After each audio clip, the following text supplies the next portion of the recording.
Chittagong press club চত্বরে অনুষ্ঠিত হয়ে গেল ঐতিহ্যবাহী পৌষ পিঠা উৎসব। গরম গরম পিঠা বানানো, ডালায় সাজিয়ে পরিবেশন, সাংস্কৃতিক আয়োজনে মিলন মেলায় রূপ নেয় ঐতিহ্যবাহী পৌষ পিঠা উৎসব। আফসানা নূরের প্রতিবেদন, জানাচ্ছেন আফরিন পপি। পৌষের বিকালে ভাপা পিঠার গন্ধেই উৎসব শুরু চট্টগ্রাম প্রেস ক্লাবে। পাশেই ঢালাই তৈরি হচ্ছে চিতই পিঠা। চোখের সামনে বানানো আর তাতেই বাড়ছে উৎসবের আনন্দ। ভাপা আর চিতইয়ের পাশাপাশি পাটিসাপটা, পুলি, দুধ চিতই, নকশি পিঠাসহ নানা রকম শীতকালীন পিঠায় সাজানো ঢালা। এসব পিঠা খেতে ভিড় জমায় সাংবাদিকসহ আগতরা। খাওয়া আর গল্পে সেখানেই তৈরি হয় উৎসবের আসল রং।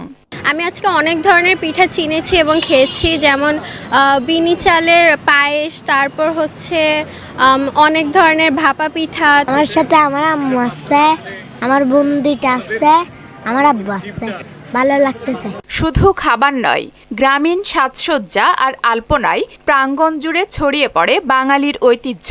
এই উৎসবের মধ্য দিয়ে গ্রামীণ যে পিঠাগুলো হারিয়ে যাচ্ছে সেগুলো যেন না হারায়, মানুষ যেন সেই বৈচিত্র্যটা আবার ফিরে পায়, সেই স্বাদটা, পিঠার স্বাদটা যেন নিতে পারে।